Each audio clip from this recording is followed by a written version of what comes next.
Sejam bem-vindos a este webinar da IAS, resposta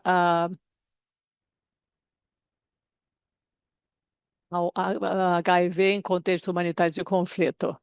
Vamos começar daqui a alguns minutos. Todos os participantes neste momento estão em silêncio.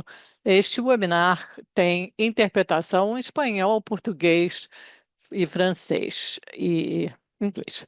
Podem escolher a sua língua de preferência na barra inferior da tela.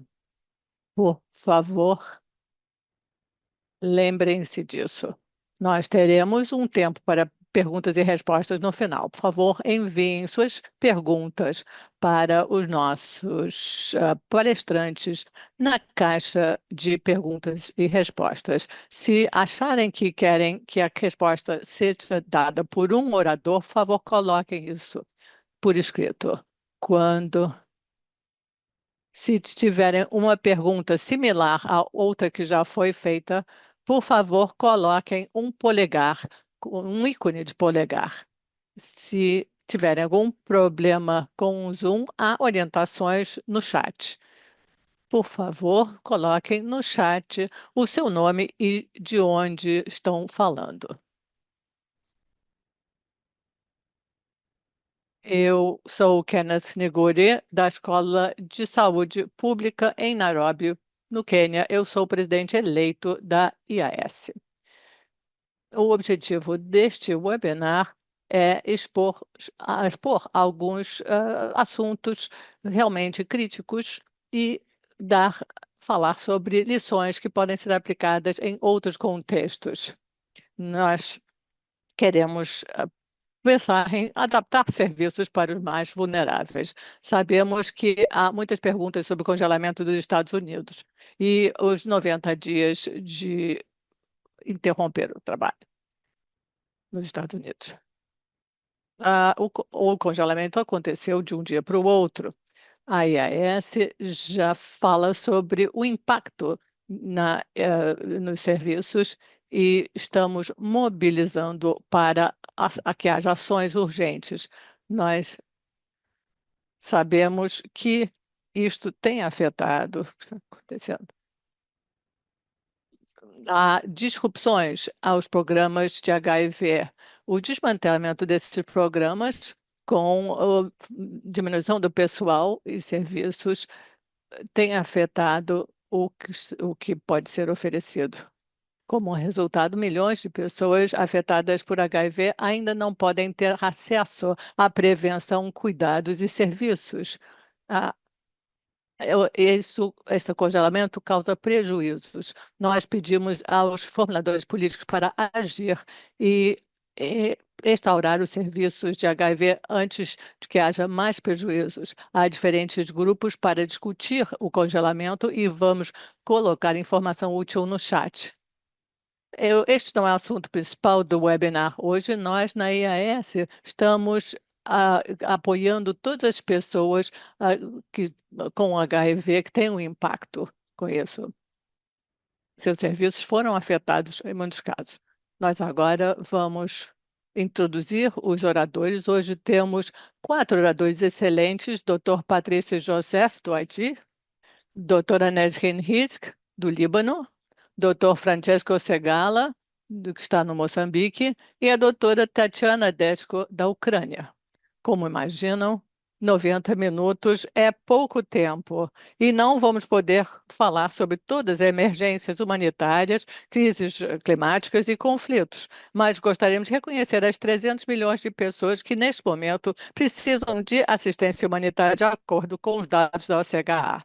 Essas emergências causam uma disrupção dos serviços para pessoas que vivem ou estão afetadas por HIV, incluindo o tratamento de HIV e prevenção. Esperamos que os casos apresentados hoje forneçam lições baseadas em evidência de valor para todas as pessoas que trabalham, vivem ou estão afetadas por essas circunstâncias. Gostaria de agradecer a todos por estarem aqui e agradecer aos nossos doadores Vivi Healthcare e Gilead Sciences por tornar este webinar possível. Agora eu gostaria de apresentar o Dr. Patrice Joseph, que é clínico e pesquisador sênior em Gaskell, em Port-au-Prince, no Haiti. O Patrice vai apresentar o modelo da Gaskell de cuidados ao paciente durante as,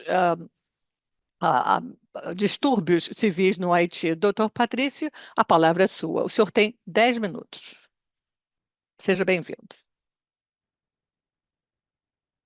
Saudações de Port-au-Prince, Haiti. O meu nome é Patrice Chassef.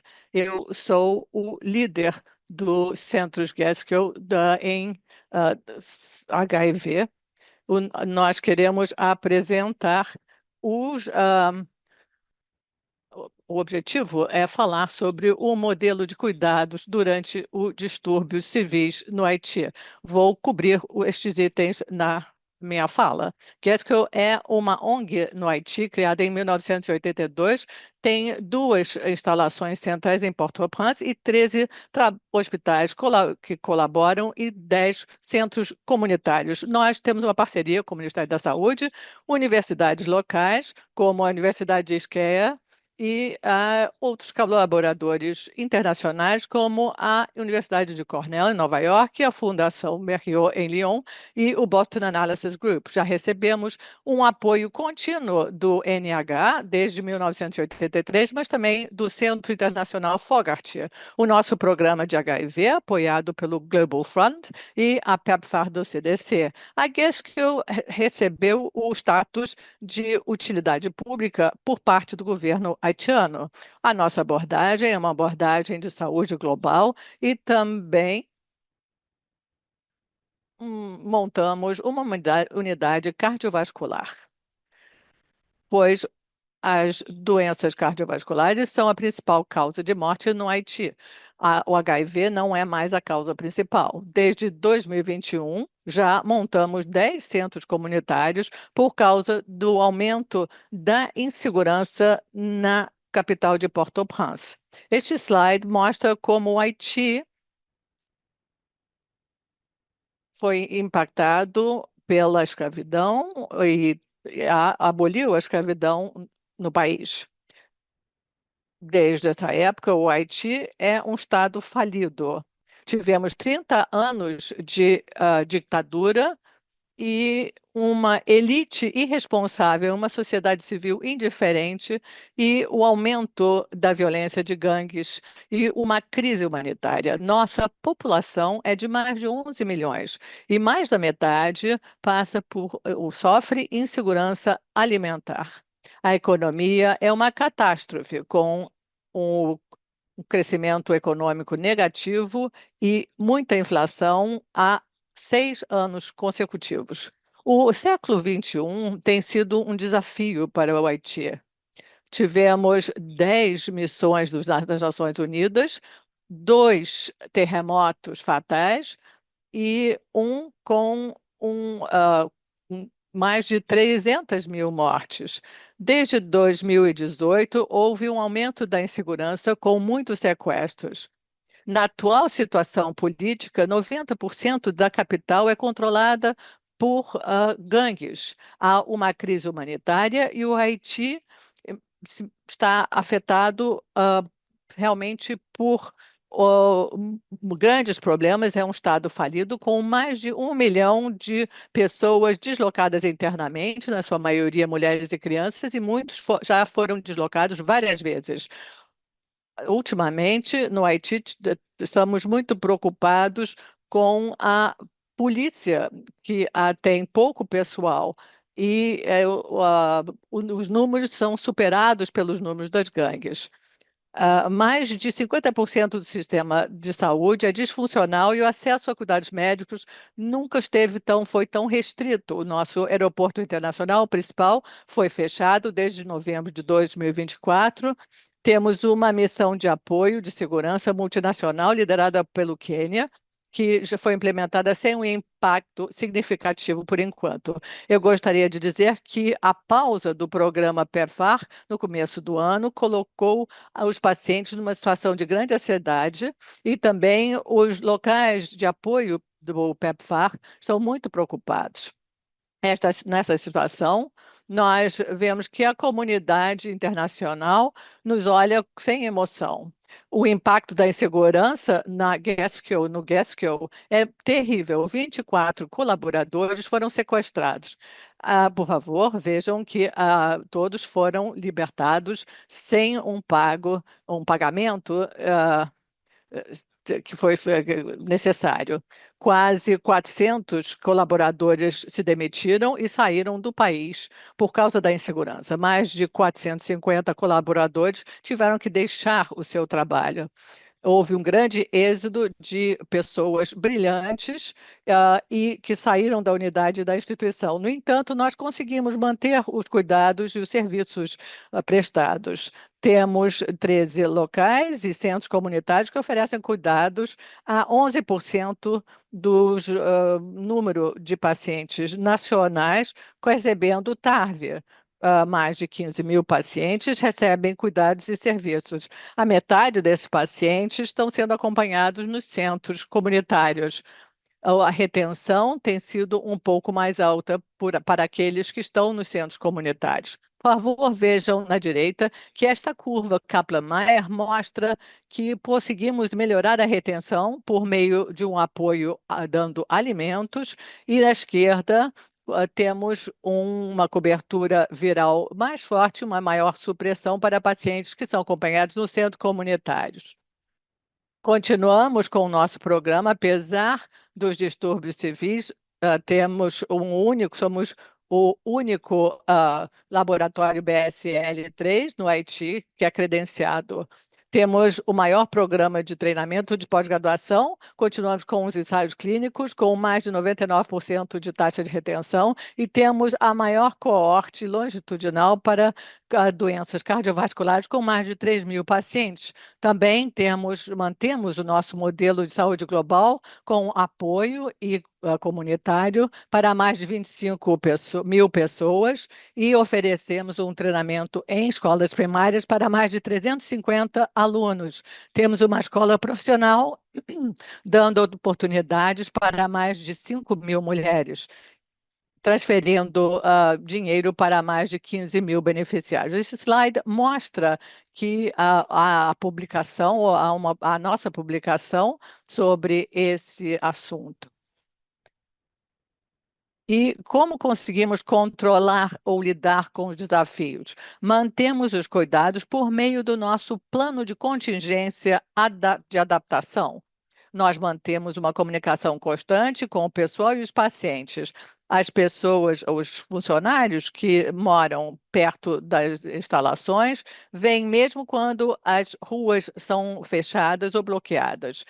O pessoal pode usar um acesso remoto para EMR e instalamos serviços Starlink nos centros comunitários, sempre.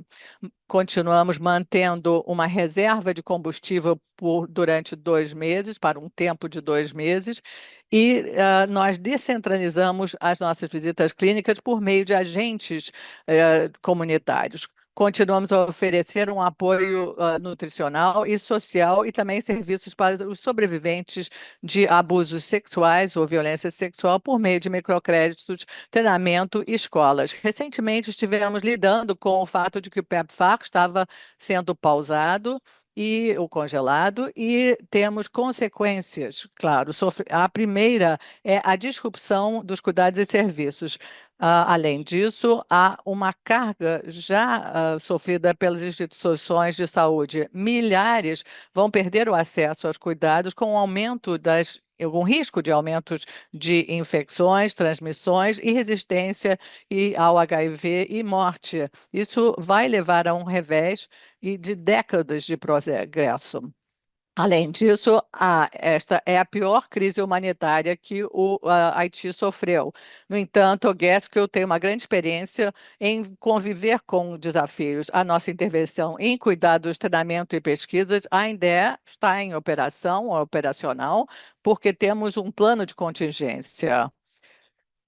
Nós gostaríamos de reconhecer que os voluntários, o trabalho dos voluntários e também reconhecer os nossos pacientes, o nosso pessoal totalmente dedicado e os nossos colaboradores internacionais e nacionais e também os nossos principais doadores, Global Fund e PEPFAR. Muito obrigado. Muito obrigado, Dr. Joseph. É como um modelo comunitário pode ajudar. Nossa próxima oradora é a professora Nesrin Liska, especializada em doenças infecciosas do Departamento de Medicina Interna na Universidade Americana de Beirute. Ela vai nos falar como podemos fornecer serviços para populações afetadas por crises humanitárias. Olá, pessoal. Vou compartilhar aqui minha tela.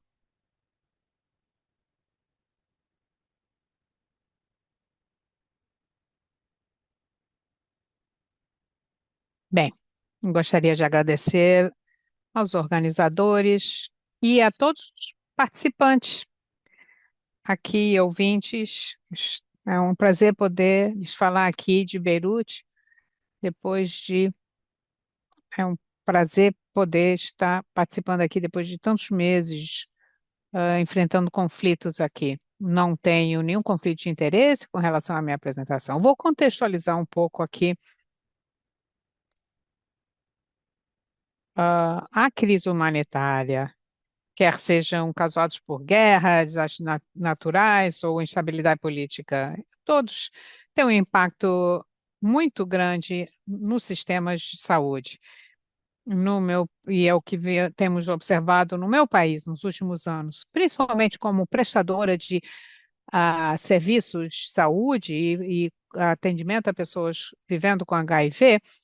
Essas crises interrompem serviços essenciais, inclusive testagem, tratamento, típico, a prevenção e também o apoio psicossocial, que é da maior importância. Podemos imaginar que durante guerras e conflitos, todos serão mais intensificados e o impacto maior ainda para esse grupo.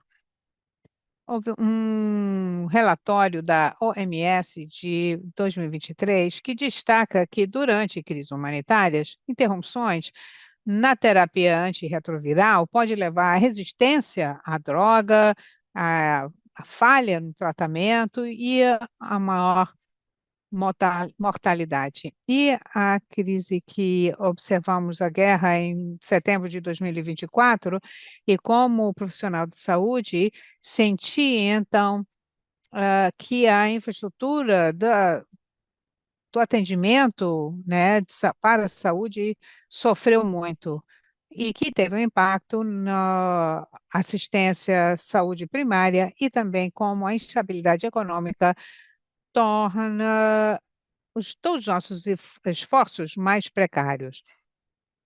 As unidades de saúde ficaram assoberbadas durante a guerra com traumas, vítimas da violência. E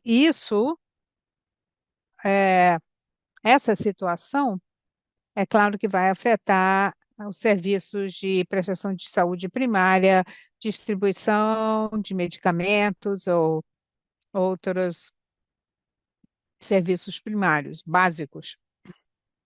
Infelizmente, durante crises e durante guerras, quando analisamos a paisagem, digamos, há uma falta de políticas e de financiamento.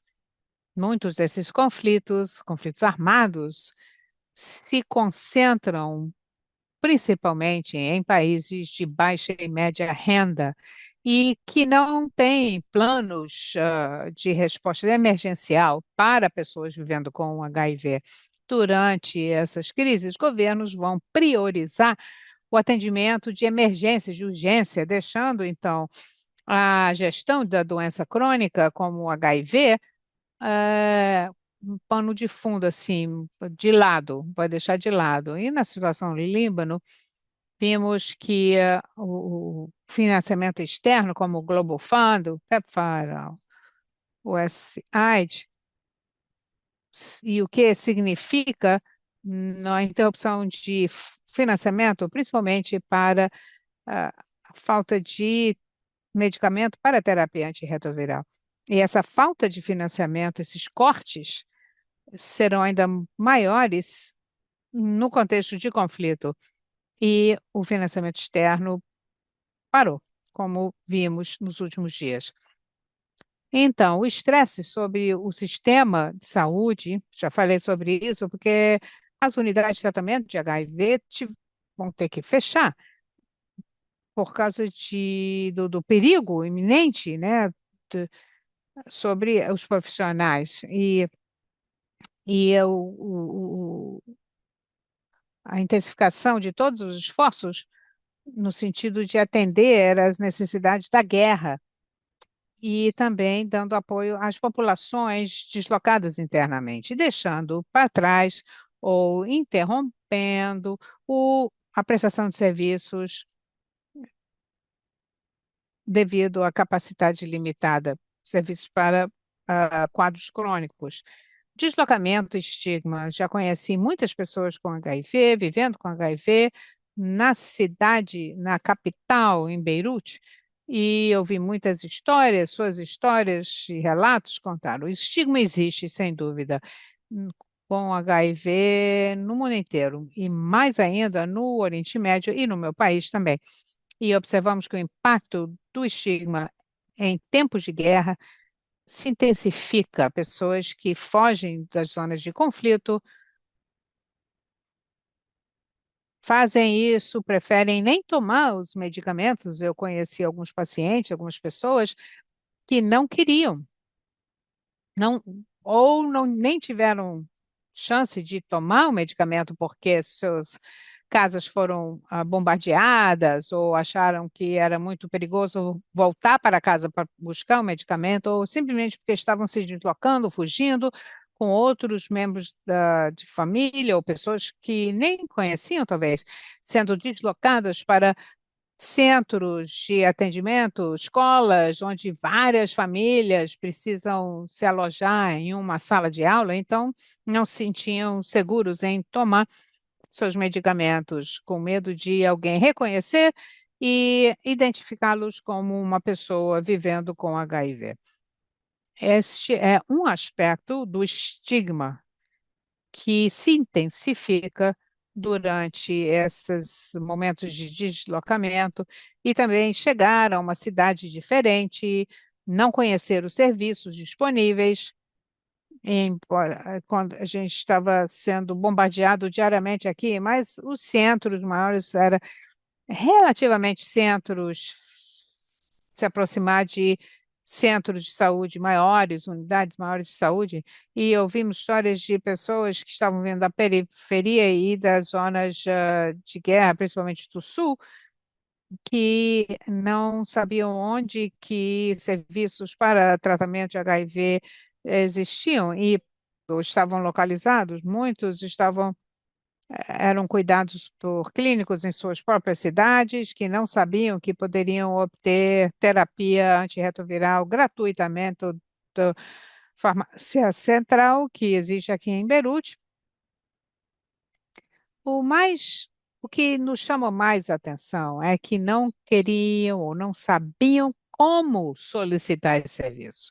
Sabiam que deveriam continuar a tomar o medicamento, mas não tinham os ARVs. Então, mas temiam, tinham medo de fazer perguntas sobre isso na cidade, porque por causa justamente desse estigma. Então, é muito importante. Esperamos que as guerras e os conflitos terminem em todos os lugares no mundo, mas avançando, é importante incluir no kit, que eu vou falar daqui a pouquinho, quando falamos sobre pessoas deslocadas, principalmente para esse grupo, pessoas vivendo com HIV são deslocadas, e eu tenho certeza que isso aconteceu na Ucrânia, em outros países ou cidades onde existem conflitos. Eu não vou falar muito sobre a guerra de setembro no Líbano. As hostilidades começaram em outubro de 2023, se intensificaram, num crescendo, e aí em setembro de 2024 as hostilidades foram tão intensas, e incluindo, obviamente, incluiu todo o país, todas as cidades, levando ao deslocamento de cerca de 1,2 milhão de pessoas do sul do Líbano para Beirute e para as cidades mais ao norte. E com isso, vimos muitas pessoas deslocadas, eu conversei com muitas pessoas vivendo com HIV, como estavam realmente tendo dificuldades com a, a, a impossibilidade de obter seus medicamentos e a experiência de ter que mudar de cidade sem conhecer onde que os serviços de saúde se encontram e não conheciam os médicos e porque temiam perguntar e não simplesmente nem sabiam onde perguntar. E durante esse período, antes dessa guerra, o Programa Nacional para a AIDS e as ONGs desempenhavam um papel primordial. O programa atende a 3 mil pessoas vivendo com HIV. As ONGs também têm uma rede muito interessante, trabalham em conjunto, tentaram descentralizar a distribuição de medicamentos a partir da Covid. Eu acredito que isso continuou, algo que conseguiam fazer, mas o problema é que as pessoas não sabiam onde encontrar, buscar o medicamento. E aí o papel da informação de informação útil para essas pessoas é tão importante. Então, e saberem onde podem buscar seus medicamentos e receber atendimento de forma discreta, porque o estigma existe e é intensificado durante períodos de conflito e durante períodos de guerra. Eu já vivi guerras a minha vida inteira, eu acredito. Esse daqui é mais recente, eu posso lhes dizer, não tenho problemas de saúde, problemas crônicos de saúde, mas eu fiquei muito medo. E da minha experiência pessoal, é como a gente meio que congela, fica assim, sem conseguir agir. E as pessoas temem por suas vidas e ainda ter que se preocupar com o seu quadro de doença crônica.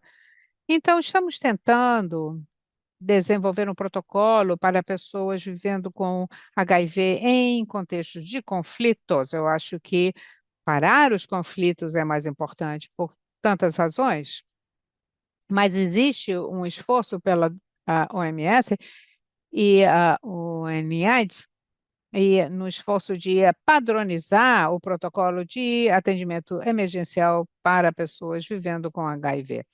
E essas recomendações incluem preposicionamento de fornecimento de antirretrovirais, já ter um estoque de medicamento. A guerra é outro exemplo, ou desastres naturais, por muitas razões. Então, você ter esse armazenamento, esse estoque é importante. Modelos de atendimento descentralizados, muito importante. Cidades, países, às vezes, são isolados e se deslocar se torna fisicamente perigoso. Então, mudar tarefas é um projeto de longo prazo, onde você engaja um número cada vez maior de profissionais de saúde, de atendimento básico para cuidar também de pessoas vivendo com HIV e dependendo de ferramentas de saúde, ferramentas digitais, pacotes de serviços integrados para esses países e para contextos humanitários, incluir informações sobre onde conseguir o medicamento, a continuidade do tratamento é importante, mas também pensando nos serviços de prevenção, não queremos deixar passar despercebido os casos de transmissão mãe para filho e poder então prevenir e também durante guerras e conflitos, violência sexual prestar serviços para os sobreviventes da violência sexual se torna cada vez mais importante. Os quadros existentes já podem ser aproveitados e usados toda vez que entramos numa situação de conflito. Aprendemos muito e avançando então com as nossas experiências coletivas, infelizmente podem nos ajudar a brotar mais ideias para melhorar os modelos existentes e acrescentar mais detalhes. Então, descentralizar é importante, é, principalmente em zonas de conflito, é algo que você não pode depender 100%, hum, tornar pessoas mais seguras e disponíveis, e ONGs locais como SIDC, MARSA, estão mantendo serviços operando, apesar da instabilidade, em áreas de grande conflito, próximo às áreas que são bombardeadas diariamente. E precisamos continuar a pensar sobre métodos inovadores de entrega através de clínicas tradicionais e fisicamente, por razões físicas. Então, sobre cortes de financiamento, como é que sustentamos os cuidados de HIV com um corte? Aqui eu estou em Beirute, nós dependemos muito disso por causa das nossas outras crises, a crise financeira no Líbano. Nós dependemos muito do financiamento internacional para o fornecimento de TARV e dependemos do Global Fund, que depende do PEPFAR e provavelmente do USAID. E então, nós temos que fazer a pergunta: como é que podemos financiar os nossos medicamentos antirretrovirais e onde podemos achar o dinheiro? Agora, pensando nos recursos locais, temos que desenvolver mais parcerias público-privadas, empresas farmacêuticas, subsídios. Bem, eu acho que há modelos de sucesso e realmente o boca a boca pode nos ajudar e a cooperação regional para o trabalho transfronteiriço, pessoas deslocadas do Líbano, internamente no Líbano, ainda se beneficiam de serviços descentralizados. Isso é mais fácil, agora é muito mais problemático quando falamos sobre pessoas deslocadas de um país para o outro. Portanto, também estamos diversificando as fontes de financiamento, precisamos considerar os doadores regionais, provavelmente, doadores internos e também a fabricação de TARV local para situações a partir de agora. E agora, para encerrar, eu acho que temos essa chamada para ação, parar e já terminar com os conflitos. Seria ótimo. Precisamos desenvolver o que já foi proposto para incluir formas mais inovadoras e continuar serviços de HIV para prevenção ou tratamento durante o conflito e priorizar o HIV com respostas de saúde, respostas humanitárias para evitar os gaps de tratamento e um aumento das taxas de transmissão. Com isso, eu gostaria de encerrar e agora passo a palavra de volta para o organizador. Muito obrigado, muito obrigada pela sua atenção. Nesrin, muito obrigado. Foi um ótimo exemplo de resiliência. Aprendemos lições, temos as lições do Líbano. Agora temos o próximo orador, Francesco Segala, um médico de doenças infecciosas, candidato de pós-graduação e gerente do projeto da ONG italiana Médicos com a África Coam. O Francesco vai falar sobre o impacto de serviços de HIV em emergências, a adaptar programas para alcançar populações vulneráveis em zonas afetadas por conflito e desastres naturais. Temos tradução, então, por favor, falem devagar. Seja bem-vindo, Francesco.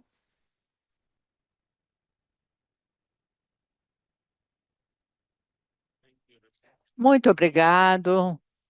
Eu espero que consigam ver a minha tela. Vemos o slide. Não é o primeiro, agora sim. Muito obrigado.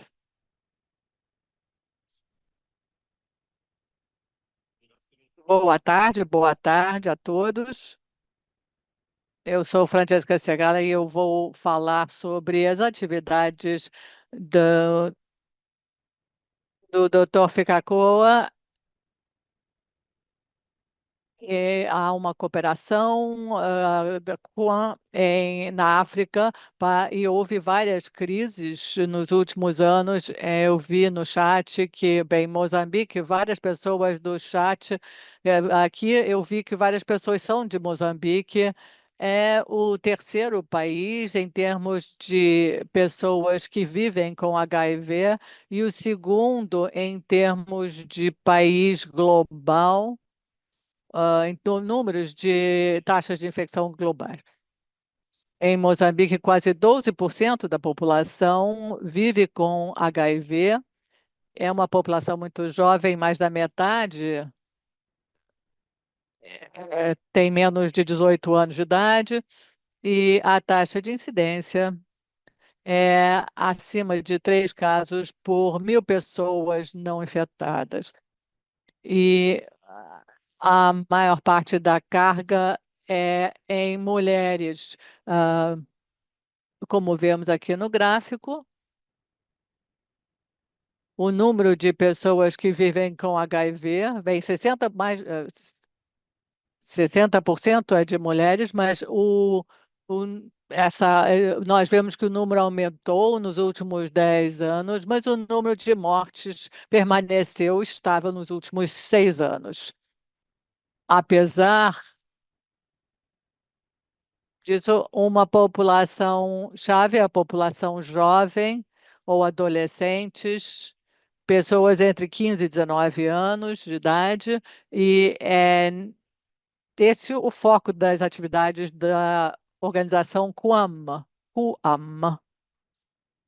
A QAM trabalha na cidade de Beira, onde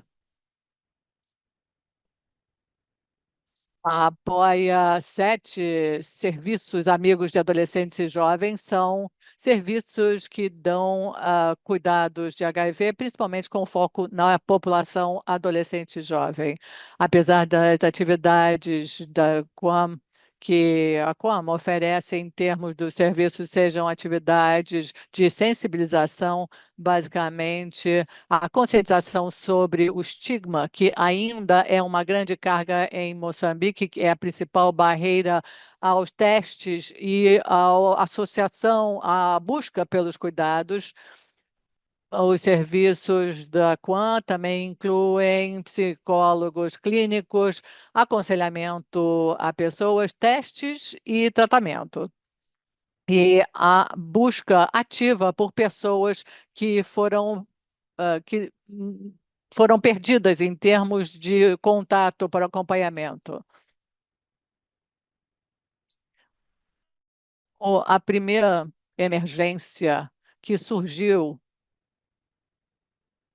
nos últimos tempos foi também a maior, porque as pessoas em Moçambique conhecem o ciclone Idai, que atingiu a cidade de Beira em março de 2019. Foi um grande desastre humanitário. foi um grande fenômeno ligado à crise climática e a cidade de Beira. Bem, toda a sua população foi impactada pelo ciclone. 446 pessoas faleceram, 60 mil casas ou domicílios foram danificados, ou completamente destruídos. Em termos de cuidado de HIV, toda a coleta toda a estratégia de coleta de dados e todos os registros de HIV foram completamente perdidos. A resposta da CWAN nessas circunstâncias foi suspender temporariamente os cuidados de HIV e treinar a comunidade de agentes de assistência para atender as pessoas. E logo depois do furacão, era preciso atender às necessidades em termos de doenças causadas pela ou transmitidas pela água. Os serviços de HIV foram interrompidos temporariamente, mas foram restaurados alguns meses depois, quando a crise humanitária se tornou menos terrível. Esse é um exemplo de como investir nas comunidades, e a Quan faz isso em todos os cenários. Isso é muito útil, principalmente em termos de resiliência, quando há um desastre climático, como aconteceu nesse caso. Outra crise, e eu vou dar uma visão geral bem rápida, foi a Covid-19. Durante aqueles anos, a Quan fez uma pesquisa operacional e analisou como aconteceu o impacto ao HIV, serviço de HIV. Tudo começou em 2020 e o final da pandemia foi declarado em 2022. Enquanto isso, nós vimos que houve um grande impacto no serviço de HIV logo no começo da pandemia, depois começaram a voltar ao normal e, inclusive, houve um aumento de pessoas sendo testadas e tratadas no final da pandemia. Nós sempre fazemos uma exploração por meio da pesquisa operacional. Também exploramos pessoas, os facilitadores e os que fazem contato com os cuidados, e consideramos as barreiras em termos da distância física dos cuidados, das instalações, e também o estigma e o medo de contágio com a Covid. Bem, essas foram também o contágio em termos de Covid. Isso causou uma disrupção durante a pandemia. Agora, como na Europa e no norte global, em Moçambique também houve uma carga de saúde, em termos de saúde mental, durante a Covid-19. Nós sabemos que pessoas nesse cenário, as pessoas que vivem com HIV, são frágeis e sensíveis a esse tipo de questão de saúde, principalmente pela pressão do estigma. E nós, como Quam, nós implementamos uns lugares para ouvir as pessoas, de escuta. As pessoas que vivem com HIV podiam falar sobre seus medos, suas percepções e o que vivenciaram na pandemia, e que poderiam continuar a receber cuidados de HIV e também receber uma educação continuada sobre os cuidados. E depois, agora temos algo bem diferente de um desastre natural, uma pandemia, algo que tem um grande impacto em Moçambique impacto da epidemiologia de HIV e a dependência que os cuidados de HIV têm em termos de assistência ah, internacional e a dependência do programa de PEPFAR, como vem, 82% de pessoas que vivem com HIV de 10 dependem das instalações de PEPFAR, 66% de todos os gastos com HIV eram financiados pelo PEPFAR e 20 mil agentes de saúde comunitários eram financiados pelo PEPFAR.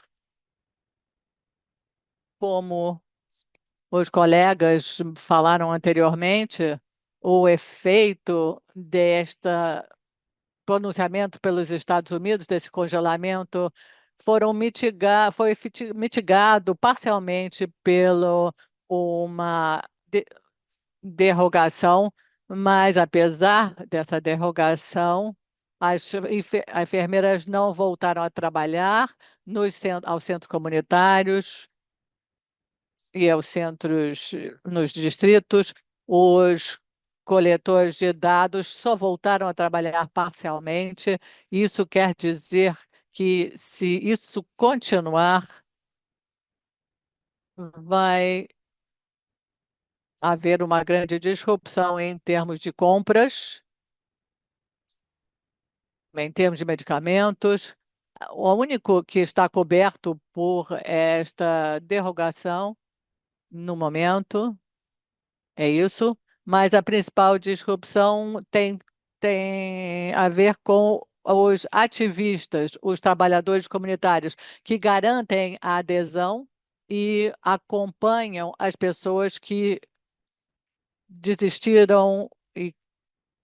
Nesse caso, a resposta do Quan e outras ONGs humanitárias tem sido o oposto daquilo que foi descrito no caso do ciclone, porque parte dos agentes comunitários do Aquan, que estavam se dedicando a outros projetos, foram redirecionados para fazer um alcance às pessoas que foram perdidas em termos de acompanhamento, porque é uma preocupação.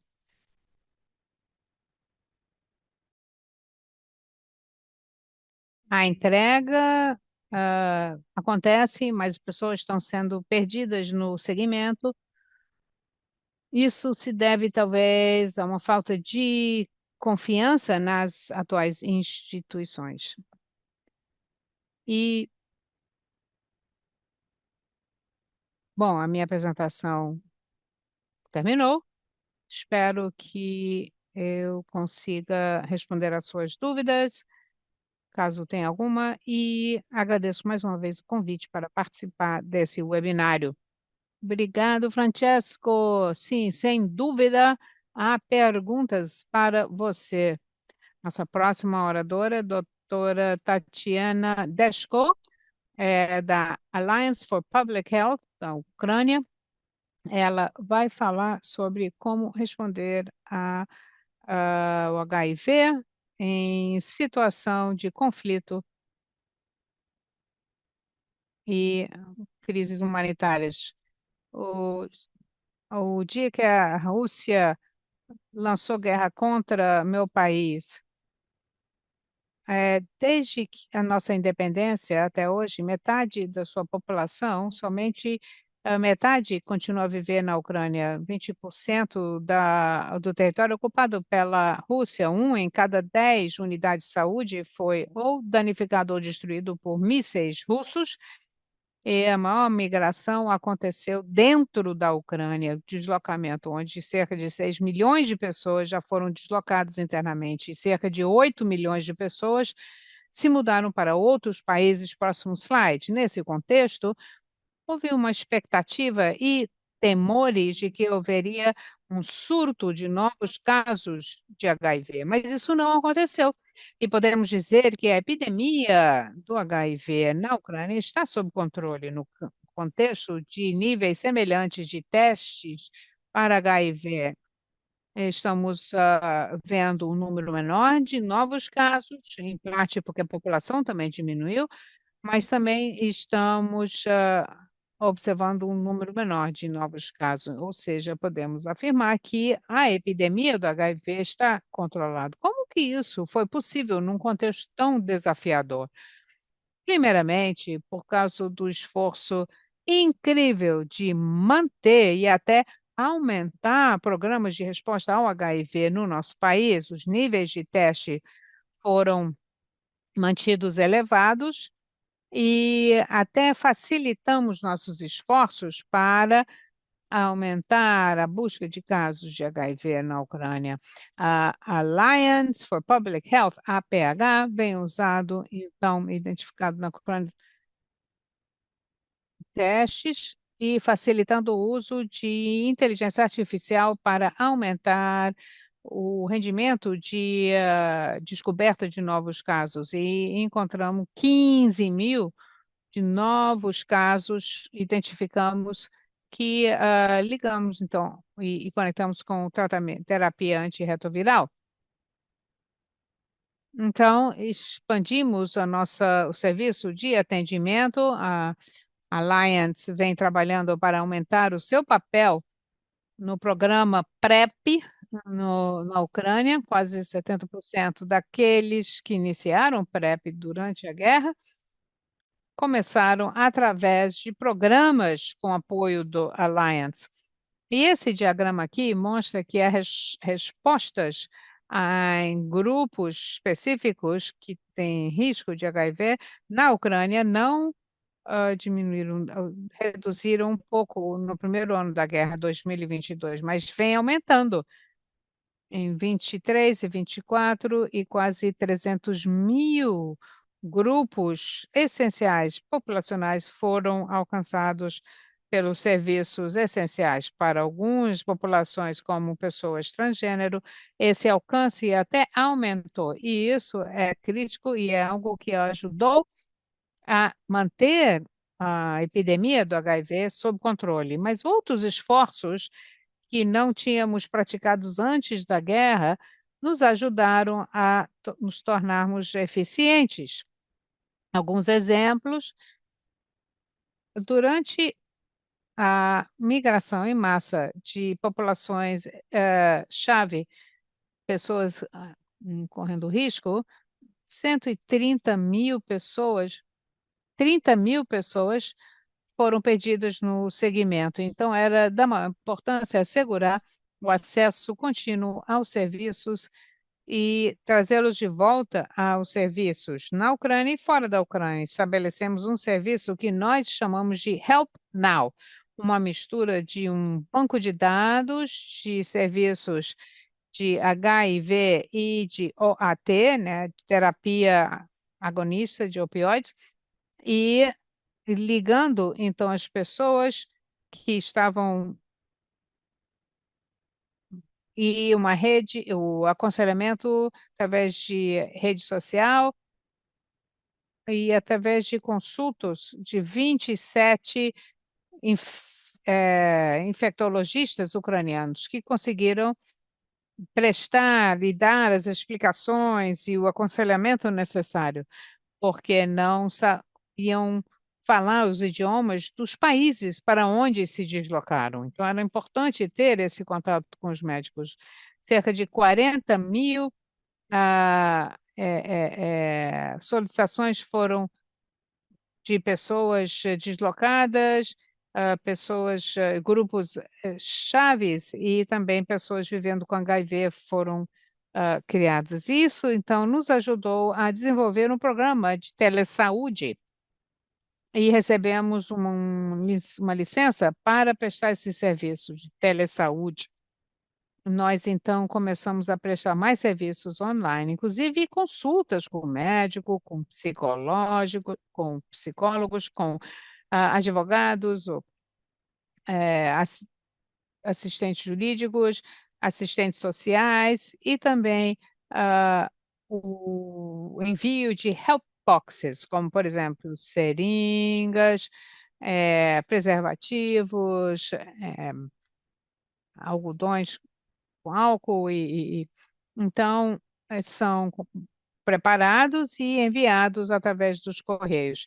Então, observem como cresceu a demanda para esse serviço. Também começamos a fazer a entrega dos medicamentos antirretrovirais.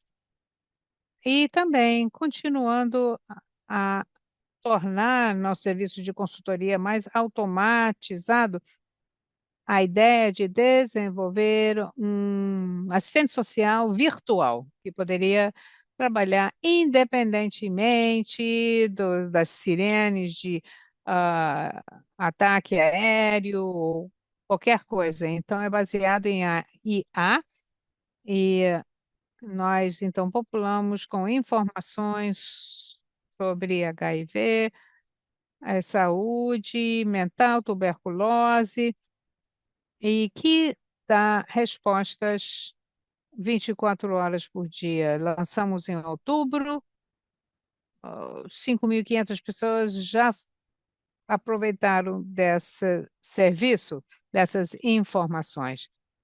Próximo slide.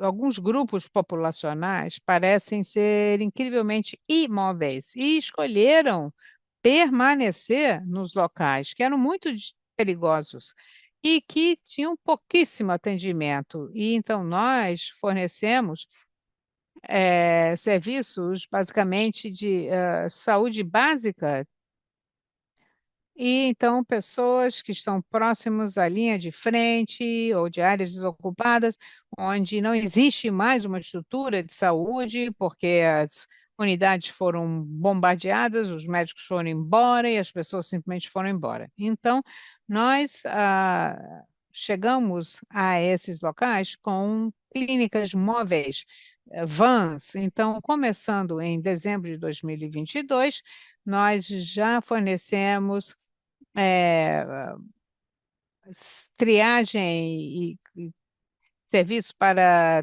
tuberculose, para DSTs, para HIV. Então, fazemos também alguma ultrassonografia, verificação de pressão arterial, ECGs e glicemia. Então, com essas clínicas móveis, 40 estão operando na Ucrânia, inclusive na linha de frente das áreas desocupadas durante esse período, já realizaram quase 500 missões, alcançando mais de 20.000 pessoas em 321 locais muito difíceis de serem alcançados, em 6 regiões da Ucrânia. As populações, embora muitos são de idosos, em algumas comunidades, até com pequenas crianças, você vê aqui uma criança cujos pais não quiseram sair. E, claro que na atual situação, novos grupos surgem e estamos vendo um número cada vez maior de pessoas com deficiências que têm necessidades especiais, se deslocando em cadeiras de rodas.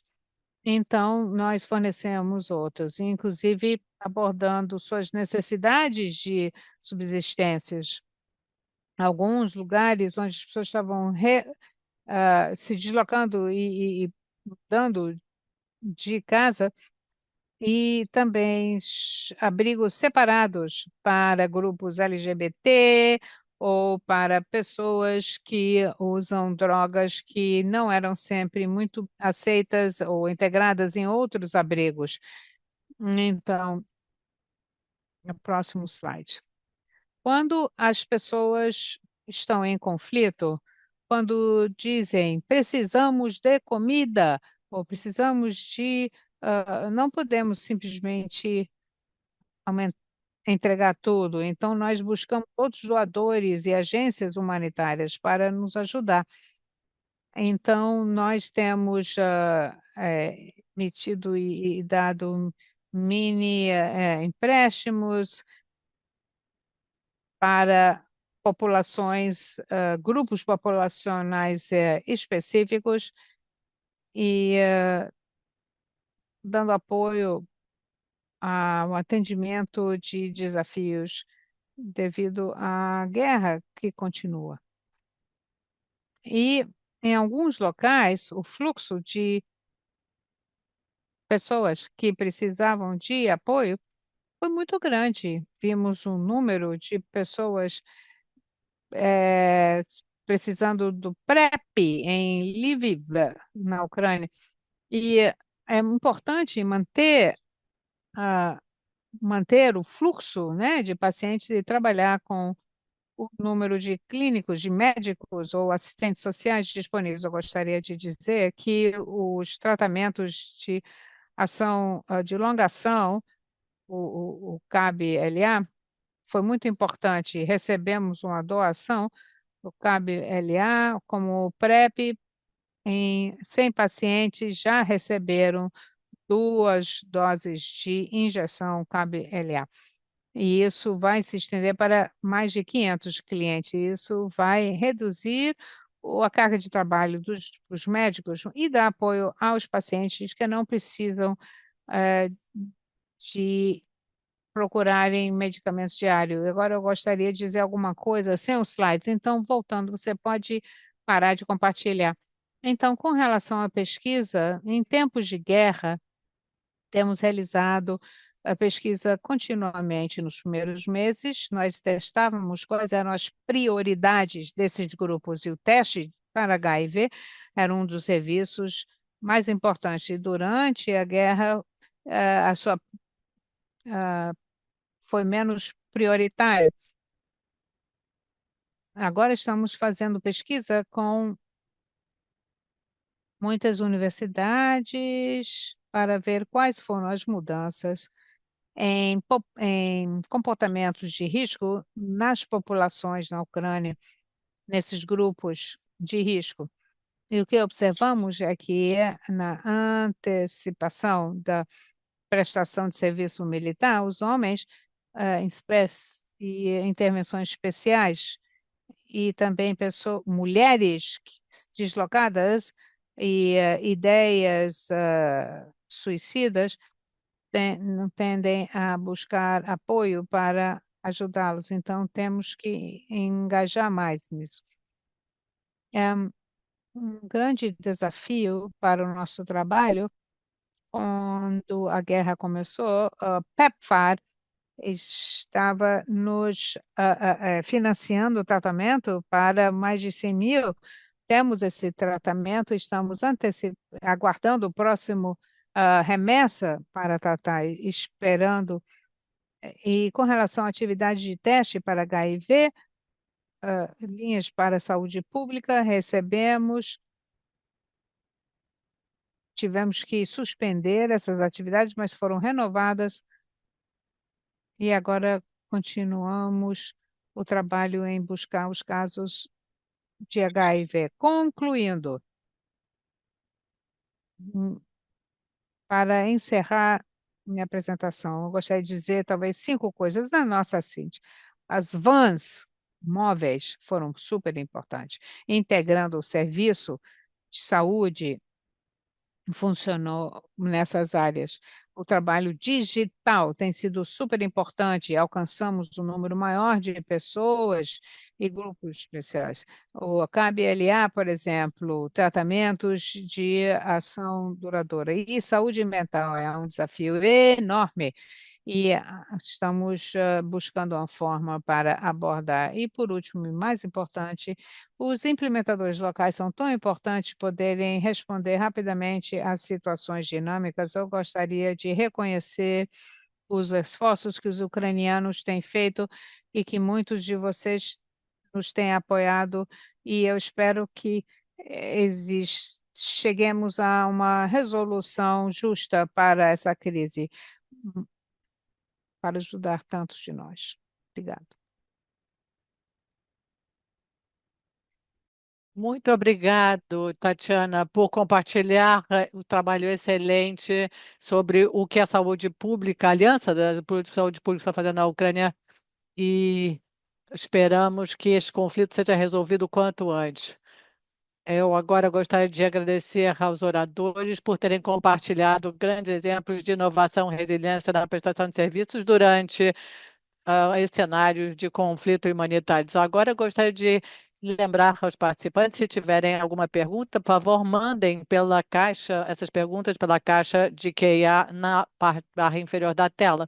Já recebemos algumas perguntas e a maioria das perguntas recebidas durante o registro já foram respondidas, já foi respondida, e, por favor, lembrem de não falar muito rapidamente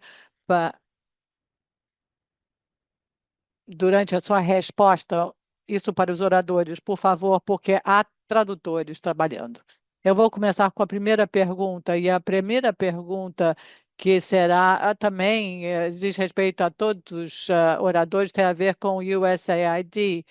Considerado com o que está acontecendo com esse ID e o seu impacto em Sierra Leone e outros países em termos de serviço de HIV, quais estratégias podem garantir um acesso sem interrupções, principalmente em áreas de conflito e cenários humanitários? Vamos começar com o Dr. Patrícia, que provavelmente já se recuperou depois da sua apresentação. Muito obrigado pela pergunta.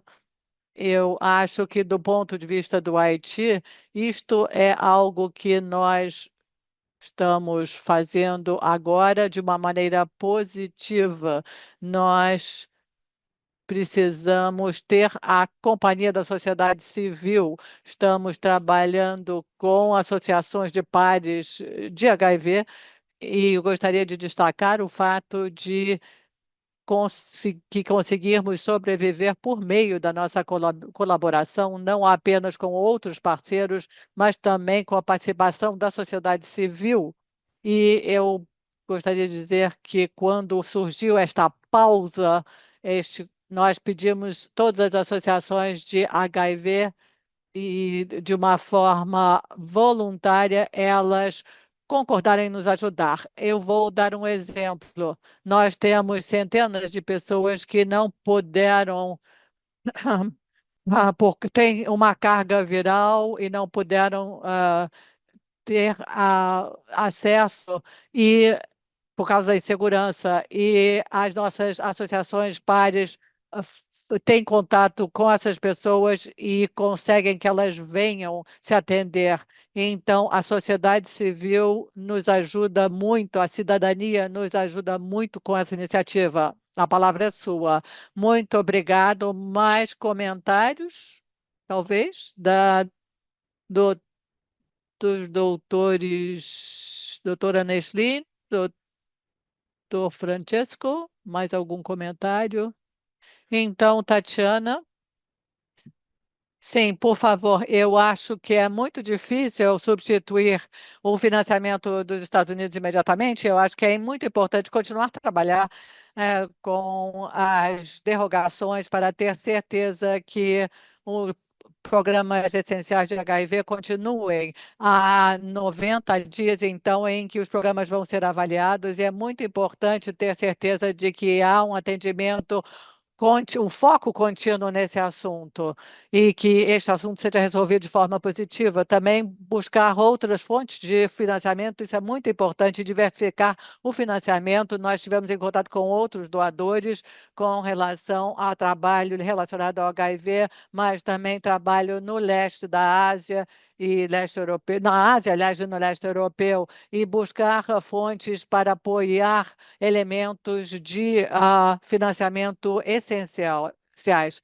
Eu acho que há uma necessidade, é claro, há uma compreensão da necessidade de mobilizar recursos locais. 60% do orçamento na Ucrânia está focado na defesa, então não há muito que as fontes nacionais locais podem oferecer. Muito obrigado, Tatiana. Agora esta pergunta é para a doutora Nesrin.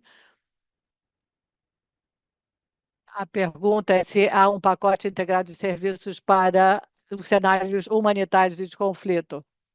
Eu sei que é só uma recapitulação, porque já foi dito. Muito obrigada pela pergunta. Um pacote integrado em termos de serviço de HIV, não é verdade? Bem, é aquele kit que a OMS e outros mencionaram, e há documentos que oferecem um kit para em termos de a entrega de serviços integrados para pessoas com HIV durante crises humanitárias. Agora, eu acho que esses estão disponíveis, sim, mas vai depender de cada contexto, da situação. Por exemplo, a situação no Líbano é diferente da situação na Ucrânia, mesmo considerando que as guerras estão acontecendo ao mesmo tempo. Portanto, eu acho que é importante utilizar esses recursos para nos adaptarmos ao cenário local. Isso é muito importante. E agora, voltando para a pergunta sobre o financiamento e agora repensar como fazemos cada coisa é necessário. Há tanto e lembrar realmente dos focar nos serviços essenciais. Isso é importante. E o que é mais essencial é o fornecimento de antirretrovirais. Você pode descentralizar, utilizar os serviços de atendimento básico para o primário para distribuir medicamentos. No meu país, só testamos a carga viral uma vez por ano, e eu tenho certeza que essa é uma experiência vivenciada por muitos lugares do mundo. Nós só podemos nos limitar às coisas mais essenciais, e o mais importante é o tratamento. E buscamos maneiras criativas de distribuir medicamentos gratuitamente para pessoas com HIV. Eu acho que essa é uma prioridade. Em outros lugares, bem, isso foi importante na Ucrânia. Você não vê um grande aumento de casos novos. Eu acho que é por causa da manutenção do fornecimento de medicamentos, não é verdade? Muito obrigada. Muito obrigado. Eu acho que essa resposta foi bem abrangente. A outra crise humanitária acontecendo na República do Congo, Democrática do Congo, e há também problemas em outros países que continuam a expor pessoas a agressões sexuais. Como é que podemos garantir que todos os que conseguimos até agora não seja revertido, todos os ganhos, de acordo com essa situação que está acontecendo em tantos lugares. Bem, pensem no que está acontecendo em suas regiões, e as lições aprendidas. Eu não sei se os outros oradores gostariam de dizer alguma coisa.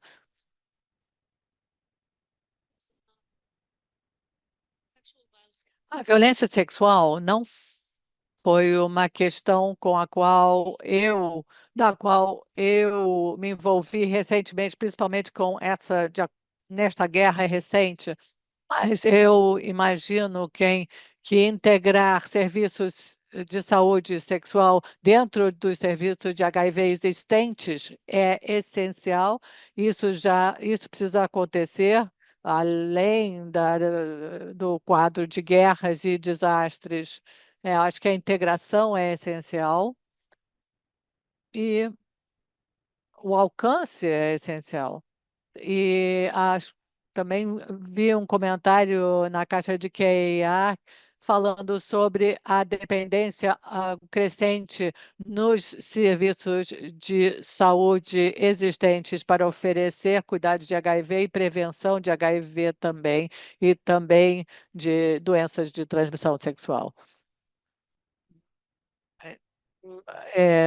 O problema é a centralização desses serviços essenciais. As pessoas precisam de serviços e precisam se deslocar, ou se estão perdidas, se não sabem onde o fornecimento é dado. se essas pessoas têm um contato com os serviços de atendimento primário, então isso é uma boa solução o treinamento, bem, nós podemos dar apoio ao suporte, treinamento para nesses serviços de atendimento primário. E eu acho que deveríamos depender cada vez mais na telesaúde. Eu acho que durante a guerra você não pode se deslocar e todos sabem disso. Muito obrigado. Francesco, tem alguma coisa a acrescentar com base no seu trabalho em Moçambique, principalmente? Bem, com relação à violência sexual, ao abuso sexual e numa situação de conflito, bem, eu acredito que todas as barreiras que evitam que o sobrevivente tenha acesso ao tratamento de HIV só aumentam, a vulnerabilidade aumenta. Portanto, do meu ponto de vista e também com base nos de outros trabalhadores que estão em Cabo Delgado, numa área de Moçambique que está impactada pelo conflito desde 2017, é claro que é, a solução de maior impacto seria terminar com o conflito, é claro, mas principalmente no Congo, pelo que eu sei, a violência sexual é usada como uma arma de guerra. Então, realmente é um uso deliberado da violência sexual como arma, como trabalhador humanitário, como médico. Eu acho que o que precisamos fazer é agir também durante tempos de paz. Em situações de cuidados rotineiros, devemos construir a cultura de falar, de expor os assuntos, criar a cultura da prevenção e permitir que mulheres, homens ou sobreviventes que,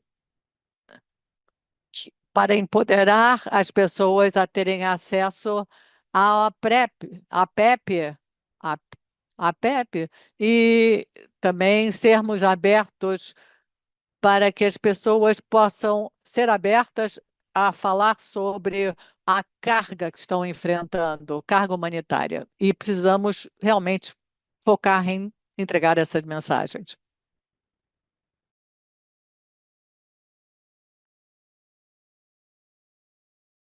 Tá, se eu puder também dar uma palavrinha, na situação da resposta ao HIV em conflito, nós somos especialistas treinados em termos de recursos, temos menos recursos e nossas necessidades aumentaram, ou seja, essas eficiências precisam ser encontradas.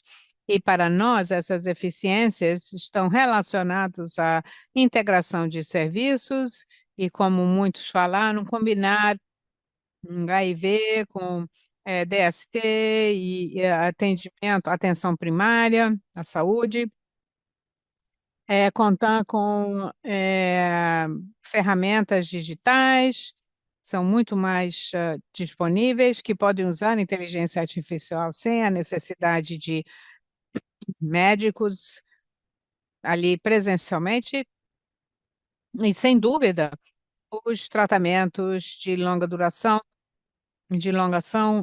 que podem ser usados para reduzir essas cargas. Há uma pergunta no chat com relação a quanto tempo a Ucrânia levou para montar esses serviços.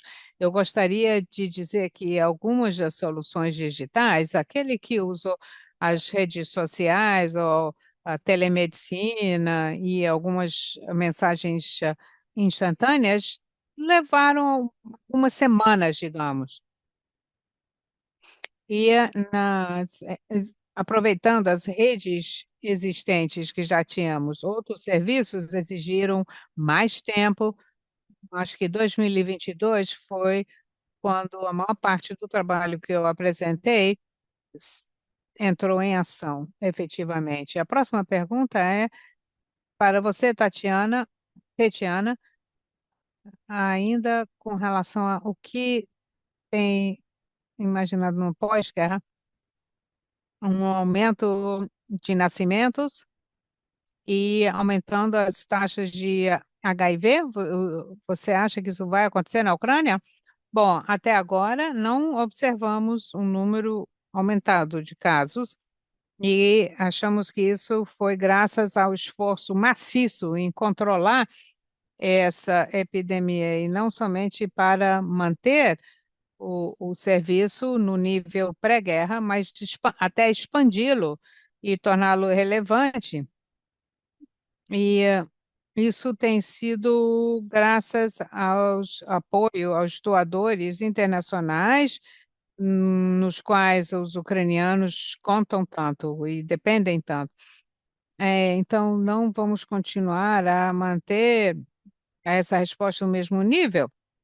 A crise que nós sofremos no início desse ano é um sinal preocupante para nós e esperamos que o apoio continuará. Ao mesmo tempo, entendemos que há outras necessidades crescentes relacionadas a coisas como um aumento do abuso de drogas, até mesmo pessoal que serviram nas Forças Armadas e veteranos, 10% a estatística de eh, dependência a drogas ou a álcool, e ainda não estamos atendendo a esses novos grupos de risco, então precisamos continuar não somente com o nosso trabalho regular, mas também conseguir atender essas necessidades emergentes. Se fizermos isso, poderemos manter o nosso nível de controle.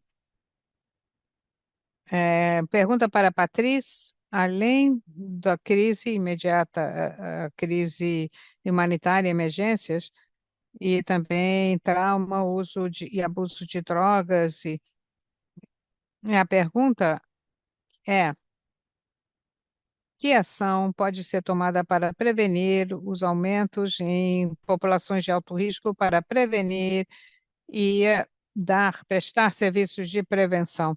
Obrigado pela pergunta. Nosso programa de HIV tem dado ênfase no aspecto preventivo. Trabalhamos com as associações como outras associações, e vocês devem saber que no Haiti ah, diminuiu, no início da epidemia, agora está em 1,9%. O setor, as parcerias público-privado nos ajudaram a diminuir a incidência HIV no Haiti, mas temos que fazer mais na população de homens que fazem sexo com homens ou os profissionais de sexo. A população de maior risco, temos observado atos e altos níveis em pacientes com tuberculose e entre adolescentes. Estamos preocupados com a diminuição de financiamento. Deveria ser uma oportunidade para trabalharmos mais próximo e criarmos abordagens mais criativas. E toda boa sessão tem um fim. Então, ao alcançarmos o nosso final, eu vou dar a cada um minuto. Vamos começar com Tetiana, suas palavras de encerramento. Muito obrigado. Nesses dias, falamos cada vez mais sobre o conflito como uma rotina diária. Falamos sobre Covid e agora não somente desastres naturais, mas cada vez mais guerras. Então, estamos buscando resoluções justas para esses conflitos, mas também demonstramos resiliência e inovação que poderão nos ajudar a desenvolver o sistema de saúde do futuro e que tem que ser cada vez mais eficiente com grande impacto. Então, eu tenho certeza que essas lições vão nos fortalecer e vão nos ajudar a vencermos em nossos campos de batalha. Muito obrigado. Muito obrigado. Agora, Francesco,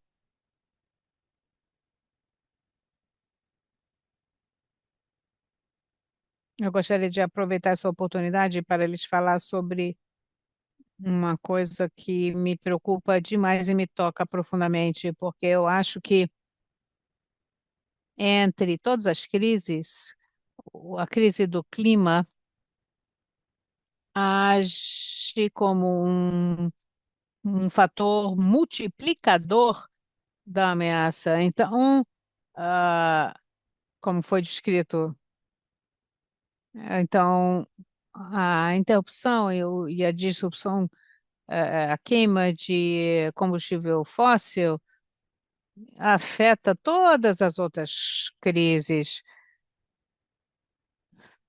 como o desmatamento, eh, o consumo, o aumento da pandemia, a instabilidade política, a perda de recursos, aumenta nossa desigualdades sociais e tensões, enfim, todo o contexto humanitário e científico, a comunidade acadêmica deveria reconsiderar a definição de crise, porque a gente está se aproximando, estamos indo na direção de avançando na direção de um novo referencial onde essas crises humanitárias serão cada vez mais frequentes. Então, eu acho que deveria ser uma oportunidade para nós, para toda a comunidade HIV e na África, para reconsiderar o financiamento e estratégias, atender às necessidades humanitárias que serão cada vez mais evidentes nos anos por vir. Obrigado, Francesco. É, eu acho que os pontos mais importantes que foram mencionados, trabalhar melhor e juntos, né, em colaboração, para manter as pessoas e seus interesses como prioridade, e direitos humanos como uma prioridade. Eu acho que isso é essencial para avançarmos, quer esteja no contexto de guerra, desastres naturais, mudança climática, mas está se tornando um mundo cada vez mais frágil e instável. Mas eu acho que a unidade, aprender uns com os outros, cooperação, hum, vão nos ajudar. Obrigado, Patrícia. Muito obrigado mais uma vez. A revolução no Haiti foi um grande destaque na história da humanidade. Agora o Haiti enfrenta uma crise humanitária, mas também uma crise sociopolítica que afeta todos os nossos programas. Infelizmente, como eu falei, a comunidade internacional observa sem se emocionar muito, digamos. Qualquer disrupção no atendimento ao HIV pode afetar toda a região. E quando você tem um desafio global, precisamos de soluções globais. Então, acho que devemos ter uma abordagem mais global para podermos ser mais eficientes no enfrentamento da epidemia do HIV.